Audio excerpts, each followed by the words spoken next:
അമ്മ മാതാവ് ജീവനോടെ പ്രത്യക്ഷപ്പെട്ട ഈ അൾത്താരയിൽ നിന്ന് സാക്ഷ്യം പറയാൻ അനുവദിച്ചതിന് കർത്താവായ യേശുദേവനും പരിശുദ്ധ അമ്മയ്ക്കും 1000 നന്ദി പറയുന്നു. എൻ്റെ പേര് രേഖ. ഞാൻ വൈക്കത്തുനിന്ന് വരുന്നു. ഞാനിവിടെ വരാനുള്ള സാഹചര്യം എന്ന് പറയുന്നത് 2021 ഒക്ടോബർ മാസം 10-ാം തീയതിയാണ്. 2021 ഒക്ടോബർ മാസം 10-ാം തീയതിയാണ് ഞാനും എൻ്റെ അനിയത്തിയും ഇവിടെ വന്ന് ഉടമ്പടി എടുത്തത്. അതിനുള്ള സാഹചര്യം എന്ന് പറയുന്നത്, എൻ്റെ അനിയത്തിക്ക് പെട്ടെന്ന് അവളുടെ കക്ഷത്തിൽ ബ്രസ്റ്റിലൊരു മുഴയുണ്ടായി. ആ മുഴ പരിശോധിച്ചപ്പോൾ അതൊരു ക്യാൻസറാണെന്ന് മനസ്സിലായി. ആ ഒരു സാഹചര്യത്തിലാണ് ഞാൻ ഈ കൃപാസന മാതാവിൻ്റെ അടുത്ത് എത്തിയത്. അത് വരാനുള്ള കാര്യം, ഞാൻ 5 വർഷങ്ങൾക്ക് മുമ്പ് കൃപാസനത്തിൽ വന്നിരുന്നു. അന്ന് വന്നിട്ട് പോകുമ്പോൾ എനിക്ക് ഉടമ്പടി എന്താണെന്നൊന്നും അറിയില്ല. പക്ഷേ എങ്കിലും ഞാൻ ഇവിടെ വന്ന് പ്രാർത്ഥിച്ച് പോകാൻ നേരം ഞാൻ അമ്മ മാതാവിൻ്റെ ഒരു ഫോട്ടോ വാങ്ങിച്ചുകൊണ്ട് പോയി. ആ ഫോട്ടോ ഞാൻ എൻ്റെ വീട്ടിൽ കൊണ്ടുപോയി വയ്ക്കുകയും, പക്ഷേ എനിക്ക് ഇവിടുത്തെ പ്രാർത്ഥനകളും കാര്യങ്ങളും ഒന്നും എനിക്കറിയില്ല. ഞാൻ ജസ്റ്റ് ഒന്ന് തൊഴുത് പ്രാർത്ഥിക്കും, അത്ര മാത്രമേ ഉണ്ടായിരുന്നുള്ളൂ. പക്ഷേ 2021 ഓഗസ്റ്റ് മാസം എൻ്റെ അനിയത്തിക്ക് ബ്രസ്റ്റിൽ മുഴയുണ്ടായപ്പോൾ ഞാൻ അന്ന് വൈക്കത്ത് ഹോസ്പിറ്റലിൽ നിൽക്കുക. അവിടെ വെച്ചാണ് ഞാൻ അറിഞ്ഞത് അനിയത്തിക്ക് അത് ക്യാൻസറാണെന്ന്. ഞാൻ വീട്ടിൽ ഭയങ്കര വിഷമത്തോടുകൂടി വീട്ടിൽ ഓടി വന്ന് ഞാൻ എൻ്റെ മുറിയിൽ കയറിയപ്പോൾ എൻ്റെ ടേബിളിലിരുന്ന മാതാവിൻ്റെ ഫോട്ടോയിൽ ഞാൻ പെട്ടെന്നങ്ങ് നോക്കി. അന്നേരം എൻ്റെ ചെവിയിൽ ആരോ പറയുന്ന പോലെ തോന്നി, നീ കൃപാസനത്തിൽ പോകണമെന്ന്. അപ്പം ഞാൻ നോക്കിയപ്പോൾ സമയം 12:30 കഴിഞ്ഞു, ഉച്ച നേരം.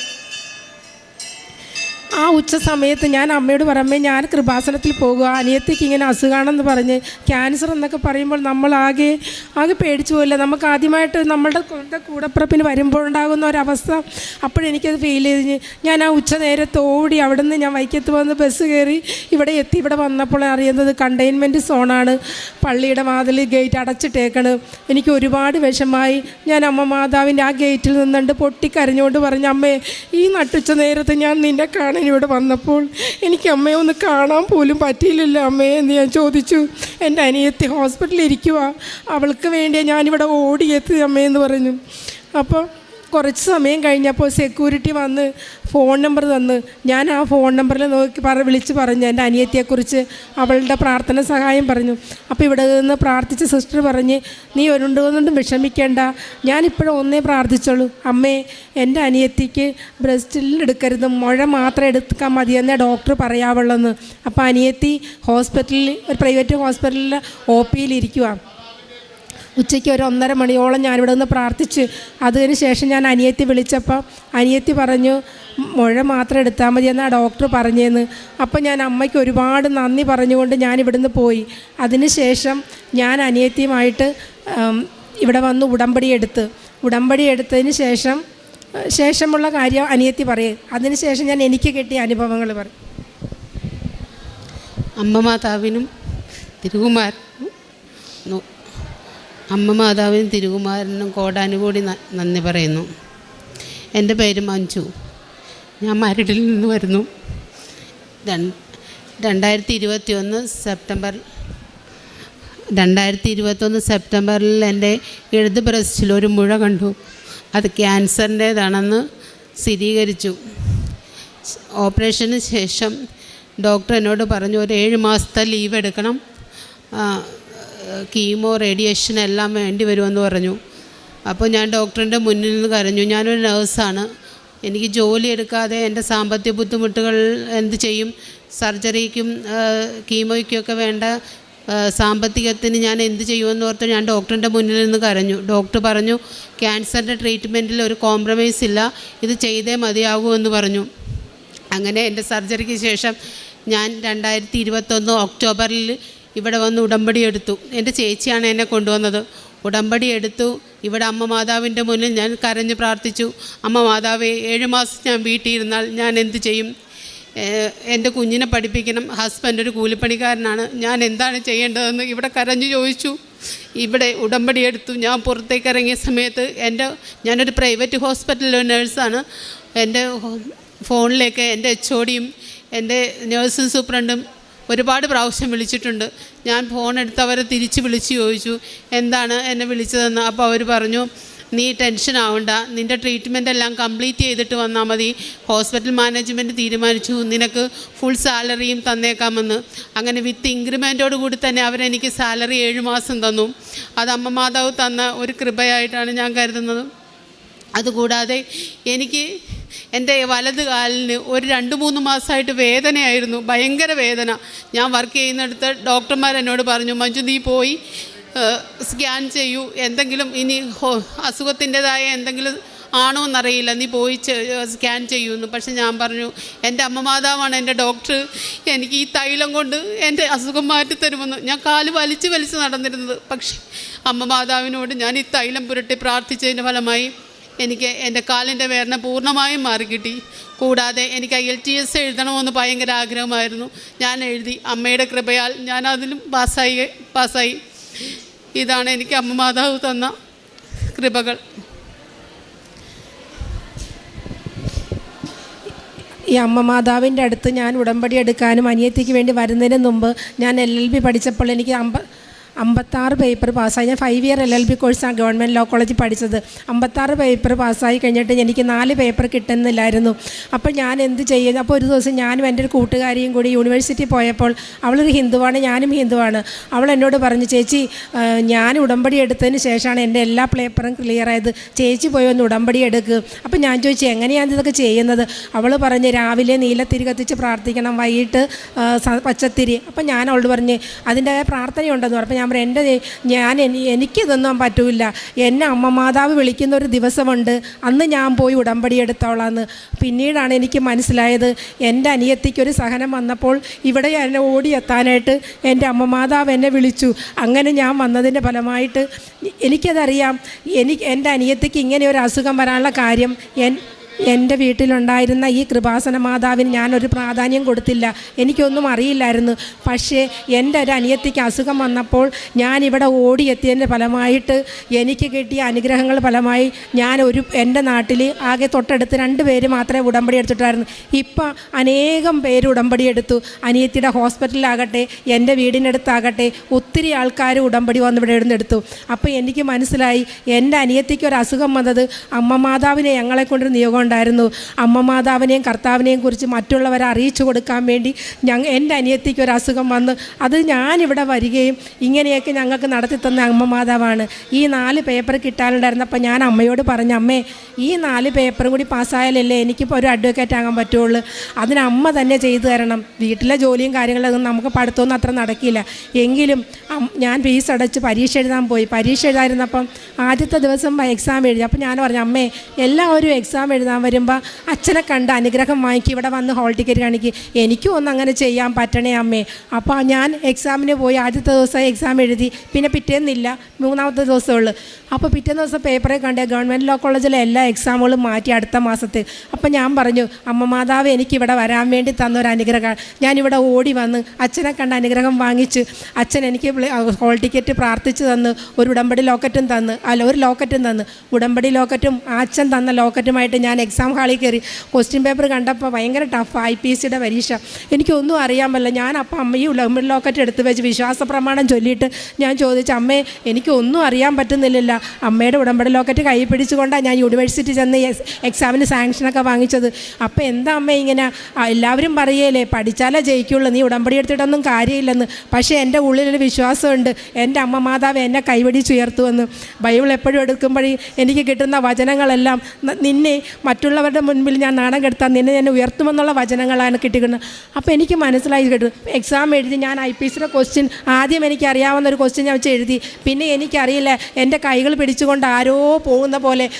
അപ്പം ഞാൻ ഇവിടെ വിടുന്ന യൂട്യൂബിലെ എല്ലാ സാക്ഷ്യങ്ങളും കേൾക്കും. ആ സാക്ഷ്യങ്ങളെല്ലാം ഞാൻ എല്ലാവർക്കും അന്ന് തന്നെ വായിച്ചു കൊടുക്കും. ഇവിടുത്തെ ചൊവ്വാഴ്ചത്തെ ഉടമ്പടി ധ്യാനം എന്നും മുടങ്ങാതെ കേൾക്ക്. ഇന്ന് പകുതി കേട്ടില്ലെങ്കിൽ നാളെ കൊണ്ട് തീർത്ത് ഞാൻ കേൾക്കും. അത് ഞാൻ അയച്ചു കൊടുക്കും. അപ്പോഴൊക്കെ ഞാൻ കേൾക്കാറുണ്ട്, ആൾക്കാരെല്ലാവരും പറയും പിള്ളേർ IELTS OET കമ്പ്യൂട്ടർ എഞ്ചിനീയർ എഴുതും എല്ലാ പിള്ളേരും പറയും എക്സാമിന് അമ്മ വന്ന് സഹായിച്ചത്. അപ്പോൾ എനിക്ക് മനസ്സിലായി എൻ്റെ കൈകൾ പിടിച്ചുകൊണ്ട് പോണതാരോ എൻ്റെ അമ്മ. ഞാൻ നോക്കിയപ്പോൾ 54 പേജ് ഞാൻ എഴുതി തീർത്ത് ഒരു വെട്ടും തിരുത്തലില്ലാതെ മനോഹരമായ ഹാൻഡ് റൈറ്റിംഗ് IPC ഒന്നും വെറുതെ അറിയാൻ മേല ഞാൻ എഴുതിയ എന്താ അല്ലെങ്കിൽ 3 പരീക്ഷ എഴുതി പാസ്സായി. ഞാൻ പരീക്ഷ എഴുതി ഹോൾ ടിക്കറ്റ് കൊണ്ട് അമ്മ മാതാവിൻ്റെ നട വെച്ചിട്ട് ഞാൻ പറഞ്ഞു അമ്മേ എൻ്റെ യോഗ്യതയിലല്ല അച്ഛൻ പറയുമ്പോൾ നിൻ്റെ കൃപയിൽ മാത്രമേ ഞാൻ പാസ്സാകുള്ളൂ, അതുകൊണ്ട് എനിക്ക് വെറും 150 മാർക്ക് മതി കേട്ടോ ഈ പേപ്പർ പാസ്സാകാനെന്ന്. അങ്ങനെ റിസൾട്ട് വന്നു. ഞാൻ അതുപോലെ എല്ലാ സാക്ഷ്യങ്ങളും കേൾക്കുമ്പോൾ ഞാൻ എൻ്റെ അമ്മയ്ക്കും കൂടി കഴിച്ചു കൊടുക്കും. ജോലി ചെയ്യുന്ന ഇടയിൽ സാക്ഷ്യങ്ങളെ കേൾക്കണം. അപ്പം ഞാൻ എൻ്റെ അമ്മയെ അപ്പോൾ അമ്മ ഒരു ദിവസം പറഞ്ഞു നീ ഇനി എത്ര പേപ്പർ പാസ്സാകാനുണ്ട്? ഞാൻ പറഞ്ഞു 4 പേപ്പർ. എല്ലാവരെയും സഹായിക്കുന്ന മാതാവ് നിന്നെ മാത്രം എന്താ സഹായിക്കാത്ത? അത് കേട്ടപ്പോൾ എൻ്റെ നെഞ്ചിലൊരു മുള്ളു നിറയ്ക്കുന്ന പോലെ. അപ്പം ഞാൻ അമ്മ മാതാവിൻ്റെ ഇടയ്ക്ക് ഓടി വന്ന് പറഞ്ഞ് എൻ്റെ അമ്മ പറഞ്ഞത് അമ്മേ നീ കേട്ടില്ലേ, എനിക്കൊന്ന് എൻ്റെ അമ്മയുടെ മുൻപിൽ എനിക്ക് ജയിച്ച് കാണിച്ചു കൊടുക്കണം. അങ്ങനെ പക്ഷേ അത് പറഞ്ഞ് ഒരാഴ്ച കഴിഞ്ഞപ്പോൾ എൻ്റെ അമ്മ മരിച്ചുപോയി. അതെനിക്ക് വല്ലാത്ത വിഷമമായിരുന്നു. ഞാനപ്പോൾ എന്നും അമ്മ മാതാവിനോട് പറയും എൻ്റെ അമ്മയുടെ ആണ്ടിന് മുമ്പ്, ഞാനൊരു ഹിന്ദുവാണ് ഞങ്ങൾ, അപ്പം അമ്മയുടെ ആണ്ടിന് മുമ്പ് എനിക്ക് ബലിയിടുമ്പോൾ ഇത് പറയണമെന്ന്. പക്ഷേ അന്ന് അതുപോലെ അമ്മയുടെ ആണ്ട് വന്നതിൻ്റെ ഫെബ്രുവരി 5-ാം തീയതി ആണ്ടായിരുന്നു. ഫെബ്രുവരി 6-ാം തീയതി വീട്ടിലെല്ലാവരും ഉണ്ടായിരുന്നു. എനിക്ക് പോകണമെന്ന് നോക്കാൻ പറ്റില്ല. 7-ാം തീയതി സായാഹ്ന പ്രാർത്ഥന ചൊല്ലിക്കൊണ്ടിരുന്നപ്പോൾ ചൊല്ലിയതിന് ശേഷം എൻ്റെ ചെവിയിൽ എന്തോ ആരോ പറയുന്ന പോലെ നീ റിസൾട്ട് നോക്ക്. ഞാൻ റിസൾട്ട് നോക്കിയപ്പോൾ ഫുൾ പാസിൽ എൻ്റെ ഇത് കിടക്കുന്നു നമ്പർ. എനിക്ക് ഭയങ്കര സന്തോഷമായി. യൂണിവേഴ്സിറ്റിയിലേക്ക് വിളിച്ചു ചോദിയപ്പോൾ ഈ 150 ചോദിച്ചതിന് എനിക്ക് 6 മാർക്ക് കൂടുതലിട്ട് 156 മാർക്ക് കിട്ടി. അതൊക്കെ എനിക്ക് അമ്മ തന്ന അനുഗ്രഹങ്ങളാണ്. പിന്നെ എൻ്റെ അനിയത്തിക്ക് ക്യാൻസറായിരുന്നപ്പോൾ ഇവൾക്ക് ഹീമോ ചെയ്തപ്പോൾ ഇവൾക്ക് ഭയങ്കര പ്രശ്നങ്ങളായിരുന്നു. ഛർദിലും വയറുവേദനയും ഭയങ്കര കരച്ചിലായിരുന്നു. അപ്പോൾ ഇവിടെ അച്ഛൻ പറയാറുണ്ട് ഉടമ്പടി എടുത്തു കഴിഞ്ഞാൽ സഞ്ചാരി മാതാവ് കൂടെ വരുമെന്നും. ഒരു ദിവസം രാത്രി 12 മണിയായി കാണും. ഞാൻ ഇവളുടെ കരച്ചിലും കണ്ടപ്പോൾ ഞാൻ പറഞ്ഞു അമ്മേ അച്ഛൻ പറയാറില്ലേ ഉടമ്പടി എടുത്താൽ സഞ്ചാരി മാതാവ് കൂടെ വരുമെന്ന്. എൻ്റെ അനിയത്തി ഇത്രയ്ക്ക് കഷ്ടപ്പെട്ടിട്ട് വേദന കൊണ്ട് പൊഴിഞ്ഞിട്ട് എൻ്റെ വീട്ടിലൊന്നും വന്നില്ലല്ലോ എന്നും. കുറച്ച് കഴിഞ്ഞപ്പോൾ പിന്നെ റൂമിലെ എയർ ഹോളിലൂടെ ഒരു മിന്നാമിനിങ്ങിൻ്റെ പ്രകാശം എൻ്റെ വീടിൻ്റെ അകത്തേക്ക് കയറുമെന്ന്. മിന്നാമിനിങ് ആണല്ലോ എന്ന് ഓർത്ത് ഞാൻ ഇങ്ങനെ ബെഡ്ഷീറ്റ് കൊണ്ട് മുഖം അടച്ചു കെട്ട് കിടന്ന് പെട്ടെന്ന് വിൻഡോയിൽ ആരോ ടക്ക് ടക്കെന്ന് അടിക്കുന്ന ശബ്ദം കേട്ട് ഞാൻ ഓർത്തത് ആരെ വിൻഡോയിൽ അടിക്കണം. ഞാൻ കണ്ണു തുറന്ന് നോക്കിയപ്പം റൂമിൻ്റെ ബെർത്തിൽ ഭയങ്കരമായ ഒരു പ്രകാശം. ഒരു മിന്നാമിനിങ് കത്തി നിന്നാൽ അത്രയും ഒരു പ്രകാശം വരില്ല. എനിക്കപ്പം മനസ്സിലായി ഇതൊരു ഞാനിവിടെ സാക്ഷ്യത്തിൽ കേൾക്കാറുണ്ട് പ്രകാശമായിട്ടൊക്കെ അമ്മമാതാവ് വരുമെന്ന്. അപ്പോൾ എൻ്റെ മനസ്സിലാരോ പറയുന്നത് അമ്മമാതാവാ. ഞാൻ നോക്കുമ്പോൾ മേശപ്പുറത്ത് വെച്ചിരിക്കുന്ന അമ്മമാതാവിൻ്റെ ഫോട്ടോയുടെ തൊട്ട് പുറകിൽ ഇങ്ങനെ വന്ന് ഫോട്ടോയുടെ പുറകിൽ അമ്മമാതാവിൻ്റെ ഫോട്ടോ ഇതാണെങ്കിൽ ഈ ഫോട്ടോയുടെ പുറകിൽ വന്ന് ഇത്രയും നീളമുള്ള ഒരു പ്രകാശം, ഒരിക്കലും അതൊരു മിന്നാമിനിങ്ങല്ല, ആ പ്രകാശം ഇങ്ങനെ വന്ന് നിന്നപ്പോൾ ഞാൻ അറിയാതെ ബെഡിൽ നിന്ന് എഴുന്നേറ്റ് അവിടെ മുട്ടുകുത്തി നിന്ന് ഞാൻ പ്രാർത്ഥിച്ചു. എനിക്ക് ആരെയും വിളിക്കാനൊന്നും തോന്നിയില്ല. പെട്ടെന്ന് ഞാൻ ലൈറ്റ് ഓണാക്കി ഓഫാക്കുകയും ചെയ്തു. പിന്നെ ആ പ്രകാശമേ കണ്ടില്ല. ഓടി ഞാൻ വരുമ്പോൾ ഇവൾ കരഞ്ഞണ്ടിരിക്കുക, കിടക്കാൻ പറ്റുന്നില്ല, കീമോ ചെയ്തതിൻ്റെ വിഷമം. ഞാൻ വന്ന് തൈലം തൊട്ട് പ്രാർത്ഥിച്ച് അമ്മമാതാവിനോട് പറഞ്ഞു അമ്മമാതാവേ ഇവൾ സുഖമായിട്ട് ഉറങ്ങണേ, നേരം വെളുത്ത് കഴിഞ്ഞ് എഴുന്നേക്കാവുള്ളെന്ന്. അങ്ങനെ അതുപോലെ തന്നെ സംഭവിച്ചു. അങ്ങനെ ഇത്രയൊക്കെ അനുഗ്രഹങ്ങൾ തന്ന പിന്നെ പ്രാർത്ഥന നേർച്ച വസ്തുക്കളുടെ ഉപയോഗം. എൻ്റെ മോളുടെ കൈയുടെ വലത് കയ്യിൽ ഒരു മുഴയുണ്ടായിരുന്നു. ഞാനത് വൈക്കത്തെ ഹോസ്പിറ്റലിലെ ഓർത്തോ ഡോക്ടറെ കൊണ്ടേ കാണിച്ചു. ഡോക്ടർ പറഞ്ഞ് ഇവിടെ അഡ്മിറ്റ് ആകണം, കീറിക്കളയണം. എനിക്കത് കേട്ടപ്പോൾ പേടിയായിപ്പോയി. ഞാൻ വീട്ടിൽ വന്നപ്പോൾ എല്ലാവരും എന്നോട് പറഞ്ഞു നീ മോളെ ശ്രദ്ധിച്ചില്ലെന്ന്. തൃപ്പൂണിത്തുള്ള ഹോസ്പിറ്റലിൽ കൊണ്ടേ കാണിച്ചപ്പോൾ ഡോക്ടറും പറഞ്ഞ് കീറിക്കളയണമെന്നു. എന്നിട്ട് ആ ഡോക്ടർ എന്ന് മരുന്നപ്പോൾ ആ മുഴ അങ്ങ് താന്നു പോയി. അതിനുശേഷം വീണ്ടും ആ മുഴ പൊങ്ങി വന്നു. അപ്പോഴും ഞാൻ ഡോക്ടറടുക്കെ പോകാൻ വീട്ടിൽ പറഞ്ഞപ്പോൾ ഞാൻ പറഞ്ഞു ഇല്ല, എൻ്റെ ഡോക്ടർ എൻ്റെ അമ്മയാണ്. അമ്മയുടെ ഈ തൈലം ഞാൻ തൊട്ട് കഴിഞ്ഞ് 3-ാമത്തെ ദിവസം ഈ മുഴ താന്നു പോകുമെന്ന് ഞാൻ പറഞ്ഞു. അതുപോലെ അമ്മ മാതാവിൻ്റെ തൈലം തൊട്ട് പ്രാർത്ഥിച്ചപ്പോൾ ആ മുഴ താന്നു പോയി. എൻ്റെ മോളുടെ കയ്യിൽ പിന്നീട് ഒന്നും വന്നിട്ടില്ല. പിന്നെ പത്രം ഞാൻ ആദ്യമൊക്കെ ഞങ്ങളുടെ അടുത്തുള്ളവരൊന്നും ഉടമ്പടി എടുത്തിട്ടില്ലായിരുന്നു. ആദ്യമൊക്കെ ഞാൻ അവർക്കാണ് കൊടുത്തിരുന്നത്.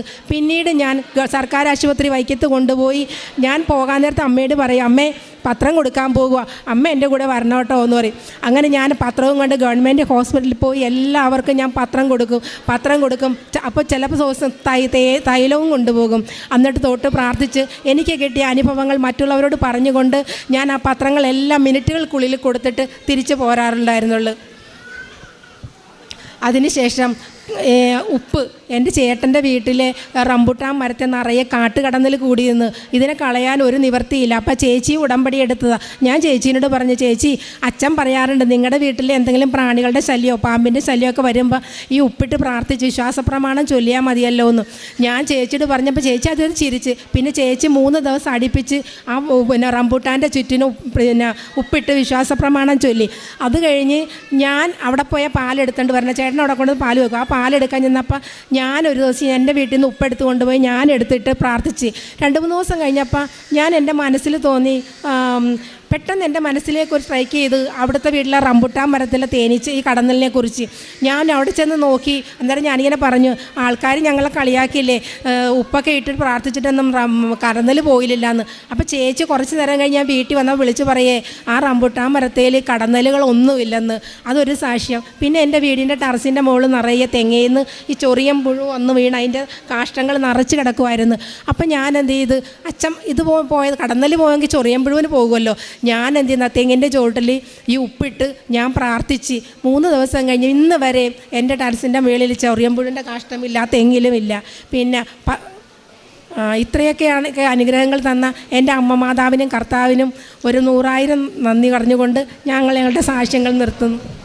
കരങ്ങളടിച്ച് നമുക്ക് ദൈവത്തിൻ്റെ നാമം മഹത്വപ്പെടുത്താം. വൈക്കത്തുനിന്ന് ഈ സഹോദരങ്ങൾ പറഞ്ഞ സാക്ഷ്യം വ്യക്തമാണ്. ഈ സഹോദരി വൈക്കത്തുനിന്നും സ്വന്തം ഒരു കാര്യം കൂടി പറയട്ടെ. ഇനി ഞങ്ങൾക്ക് ഇവിടെ വരാൻ പറ്റുന്ന കാലത്തോളം ഞങ്ങൾ ഈ മണ്ണിൽ വരികയും വിശ്വസിക്കാൻ പറ്റുന്ന കാലത്തോളം ഞങ്ങൾ എൻ്റെ അമ്മ ജീവനുള്ള കാലത്തോളം ഞങ്ങൾ അമ്മ മാതാവിലും കർത്താവിൽ വിശ്വസിക്കുകയും ചെയ്യും. പിന്നെ എന്നും ഞാൻ ഈ രാവിലെ അച്ഛൻ്റെ ഇത് പ്രാർത്ഥന കേൾക്കുകയും സാക്ഷ്യങ്ങളെല്ലാം കേൾക്കുകയും ചെയ്യും. അതുകൂടാതെ വചനങ്ങൾ, എനിക്കറിയാവുന്ന വചനങ്ങളെല്ലാം ഞാൻ എന്നും ചൊല്ലിക്കൊണ്ടേ ഞാൻ നടക്കുന്ന വഴിയിലും ജോലി ചെയ്യുന്ന വഴിയിലും എല്ലാം വിശ്വാസപ്രമാണവും വചനങ്ങളും എല്ലാം ചൊല്ലും. അതൊക്കെ അമ്മ മാതാവ് തന്ന ഒരു കൃപയായിട്ട് ഞാൻ കാണുന്നു. ഈ സഹോദരിയുടെ ഹസ്ബൻഡാണ് ആദ്യമായിട്ട് രേഖ, അഡ്വക്കേറ്റ് രേഖേനെ ഈ കൃപാസനത്തിലോട്ട് കൂട്ടിക്കൊണ്ടുവരുന്നത്. അന്ന് ഹസ്ബൻഡ് ഈ സഹോദരിയോട് പറഞ്ഞത് മാതാവ് പ്രത്യക്ഷപ്പെട്ട സ്ഥലമാണെന്ന് പറഞ്ഞു. അന്ന് മരിയൻ ഉടമ്പടി ഇവിടെ ഉണ്ടായിരുന്നു, പക്ഷേ ഉടമ്പടിയൊന്നും അന്ന് എടുത്തില്ലായിരുന്നു. പക്ഷേ ദൈവമാതാവിൻ്റെ ഒരു രൂപം വാങ്ങിച്ചുകൊണ്ട് അവർ പോയി. അങ്ങനെ ഇരിക്കുകയാണ് കൂടെ നിൽക്കുന്നത് അനിയത്തിയാണ്, മരടിൽ നിന്ന് വന്ന സഹോദരി മഞ്ജുമോൾ എന്നാണ് പേര്. അപ്പോൾ സഹോദരിക്ക് ബ്രസ്റ്റ് ക്യാൻസറാണ്, 2nd സ്റ്റേജ് അല്ലേ, 2nd സ്റ്റേജ് ഡയഗ്നോസ് ചെയ്യുന്നത്. ഡോക്ടറെ കണ്ട് എല്ലാം കൺഫേം ചെയ്തതിന് ശേഷം മാസ്റ്റക്ടമി, അതായത് ബ്രസ്റ്റ് റിമൂവ് ചെയ്യണമെന്നാണ് പറഞ്ഞത്. അപ്പോൾ അങ്ങനെ ഒരു വിഷമസന്ധിയിലാണ് ഈ അഡ്വക്കേറ്റ് രേഖ വീട്ടിൽ നിന്ന് പ്രാർത്ഥിക്കുമ്പോഴാണ് ദൈവമാതാവിൻ്റെ കൃപാസനത്തിൽ പ്രത്യക്ഷയായ പരിശുദ്ധ ദൈവമാതാവിൻ്റെ രൂപം അന്ന് 5 കൊല്ലം മുമ്പ് വാങ്ങിച്ചതിലോട്ട് പെട്ടെന്ന് നോക്കുകയും ദൈവമാതാവ് തന്നെ കൃപാസനത്തിൽ പോകണം എന്ന ഒരു ചിന്ത ഈ മകൾക്ക് കൊടുക്കുകയും ചെയ്തു. അങ്ങനെയാണ് കൃപാസനത്തിലോട് കടന്നു വന്ന മരിയൻ ഉടമ്പടി എടുത്ത് പ്രാർത്ഥിക്കുന്നത്. പക്ഷേ അത് അവരുടെ ജീവിതത്തിൽ ഒരു വഴിത്തിരിവായിരുന്നു. കാരണം ഈ സഹോദരി തന്നെ 2012 ഇപ്പോൾ 49 വയസ്സുണ്ട്. 2012 LLBയുടെ കോഴ്സെല്ലാം എറണാകുളം ലോ കോളേജിൽ നിന്ന് പൂർത്തീകരിച്ചിരുന്നു. പക്ഷേ 4 പേപ്പർ ക്ലിയർ ചെയ്യാനുണ്ടായിരുന്നു. അപ്പോൾ അത് ടഫായതുകൊണ്ട് അത് അങ്ങനെ ഇട്ടിരിക്കുകയായിരുന്നു. അപ്പോൾ കൂടെയുള്ള അവിടെ നിന്ന് പോയി ഇതേപോലെ പെൻഡിങ് ഉള്ള ഒരു മകൾ അല്ലേ, പെൻഡിങ് ഉണ്ടായിരുന്ന ഒരു കൂട്ടുകാരി പറഞ്ഞായിരുന്നു, ഞാൻ കൃപാസന, അതും ഒരു ഹിന്ദു ആയിട്ടുള്ള ഒരു കുഞ്ഞായിരുന്നു. അപ്പോൾ ആ കുഞ്ഞ് ഈ സഹോദരിയോട് പറഞ്ഞു, ഞാൻ അവിടെ പോയിട്ടാണ് എൻ്റെ ഇങ്ങനെയുള്ള പെൻഡിങ് പേപ്പേഴ്സൊക്കെ ക്ലിയർ ആക്കി എന്ന് പറഞ്ഞു. അപ്പോൾ ഇതും ഈ സഹോദരിക്ക് അതൊരു പ്രചോദനമായി. അങ്ങനെ കൃപാസനത്തിലോട് കടന്നു വന്ന് മരിയൻ ഉടമ്പടി എടുത്ത അനിയത്തിയുടെ വിഷയവും ഒപ്പം തന്നെ ഈ വിഷയം വെച്ചു. അത്ഭുതകരമായിട്ട് ആ 4 പേപ്പേഴ്സും, അതായത് IPC എന്ന് പറയും, ഇന്ത്യൻ പീനൽ കോഡ് എക്സാം അടക്കമുള്ള ടഫായിട്ടുള്ള 4 പേപ്പേഴ്സ് ഉണ്ടായിരുന്നു LLBയുടെ. അത് 4ഉം എൻ്റെ കഴിവ് കൊണ്ടല്ല, കർത്താവിൻ്റെ കൃപ പ്രവർത്തിച്ചു. കാരണം 49 വയസ്സുണ്ട്. അപ്പോൾ തീർച്ചയായിട്ടും ഇത്രയേറെ വർഷങ്ങൾ പഠിച്ചു കഴിഞ്ഞതാണ്.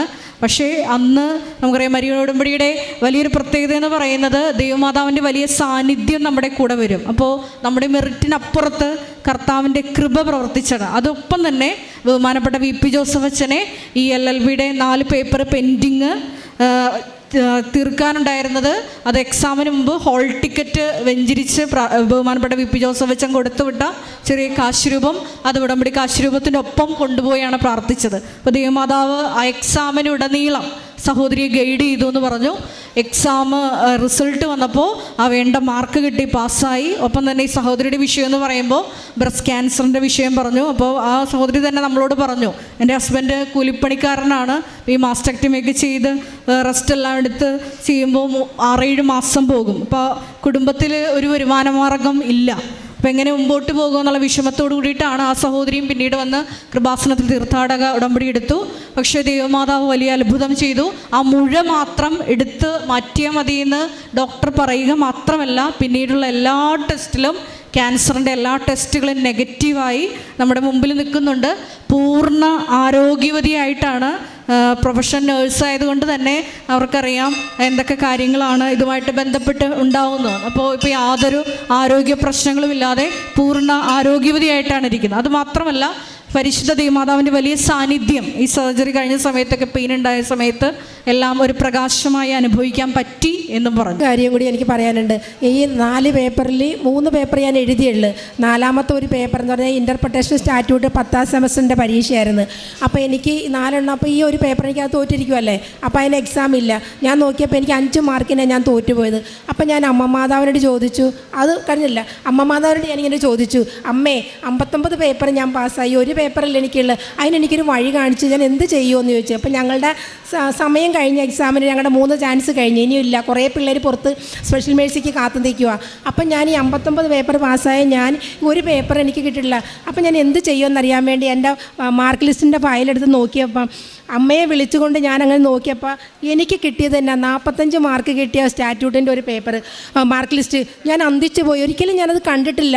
അപ്പോൾ ഇപ്പോഴും എൻ്റെ വിശ്വാസം എനിക്കത് അമ്മ മാതാവിനോട് പറഞ്ഞപ്പോൾ കൊണ്ടുവന്ന് തന്നായിരിക്കും. അപ്പം ഞാൻ അമ്മയോട് പറയാറുണ്ടായിരുന്നു, അമ്മേ ഞാൻ ഇനി എക്സാം എഴുതില്ല, എനിക്ക് എഴുതാനുള്ള വഴിയില്ല, പക്ഷേ എൻ്റെ ഈ മാർക്ക് ലിസ്റ്റ് നീ എനിക്ക് മോഡിഫൈ ചെയ്ത് തരണം, എന്നെ ഇതിൽ തന്നെ എനിക്ക് മോഡറേഷൻ തന്നെ എന്നെ ജയിപ്പിച്ച് തരണമെന്ന്. അപ്പം ഞാൻ അന്ന് തന്നെ യൂണിവേഴ്സിറ്റിയിലേക്ക് വിളിച്ചപ്പോൾ അവരെന്നോട് വരാൻ പറഞ്ഞു. അവിടെ ചെന്ന് കഴിഞ്ഞപ്പോൾ പറഞ്ഞു, സെക്ഷനിലേക്ക് വിട്ടാൽ പറഞ്ഞു, അന്നത്തെ മാർക്ക് ലിസ്റ്റിന് മോഡറേഷൻ തരാൻ പറ്റില്ല. അപ്പം ഈ കാശ് രൂപം കൈ പിടിച്ച് ഏത് നേരം വിശ്വാസപ്രമാണം ചൊല്ലും, ഞാനൊരു ഹിന്ദു ആണെങ്കിൽ. അപ്പം ഞാൻ അമ്മയോട് പറഞ്ഞു, അമ്മേ ഞാൻ ഈ കാശ് രൂപം പിടിച്ച് നിൻ്റെ അടുത്ത് നിന്ന് ഇവിടെ വന്ന് വിശ്വാസപ്രമാണം ചൊല്ലിട്ട് ഇവരൊരു സൊല്യൂഷൻ എനിക്ക് പറഞ്ഞു തന്നില്ലല്ലോ. അപ്പോൾ അമ്മ എന്നോട് പറയുക, നീ VCDക്കിലേക്ക് പോ, VCയുടെ ഓഫീസിലേക്ക് പോ. ആ VCയുടെ ഓഫീസിൽ ചെന്നു. അവിടെ ചെന്ന് ഞാൻ BA കണ്ടപ്പോൾ പറഞ്ഞു, അത് നടക്കില്ല, അന്നത്തെ മോഡറേഷൻ നിനക്ക് കിട്ടില്ലെന്ന് പറഞ്ഞു. അപ്പോൾ ഞാൻ പറഞ്ഞു, സാറേ എല്ലാ പേപ്പറും പാസ്സായി, ഒരു പേപ്പറല്ലേ ഉള്ളൂ, ഞാൻ എനിക്കൊരു മോഡറേഷൻ താ, ഒരു സൊല്യൂഷൻ. അപ്പോൾ ഒരു സൊല്യൂഷൻ പറഞ്ഞു സാറേ. അപ്പോൾ സാറ് പറഞ്ഞു, നീ റീഡു ചെയ്യ് നിൻ്റെ ഇൻറ്റേർണൽ മാർക്ക് എന്ന് പറയും. അപ്പം ഞാൻ എൻ്റെ ഇൻറ്റേർണൽ റീഡു ചെയ്യാൻ കൊടുത്തു. അങ്ങനെ ഇൻറ്റേർണൽ റീഡു ചെയ്ത് ആ പേപ്പറും പാസ്സായി. ഇതെല്ലാം എനിക്ക് നടക്കി തന്നത് എൻ്റെ അമ്മ മാതാവും കർത്താവായ യേശുദേവനുമാണെന്ന് ഞാൻ പറയുന്നത്. ഞാൻ പറഞ്ഞ പോലെ തന്നെ അമ്മ എനിക്ക് ചെയ്തു തന്നത്. അതിനാണ് എനിക്ക് ഒരുപാട് എന്നും ഞാൻ എൻ്റെ അമ്മ മാതാവിനും കർത്താവിനും കടപ്പെട്ടിരിക്കും, എൻ്റെ ജീവനുള്ള കാലത്തോളം അത്രയും തന്നെ. ഒരിക്കൽ കൂടി കരങ്ങളടിച്ച് നമുക്ക് ദൈവമാതാവിനെ മഹത്വപ്പെടുത്താം.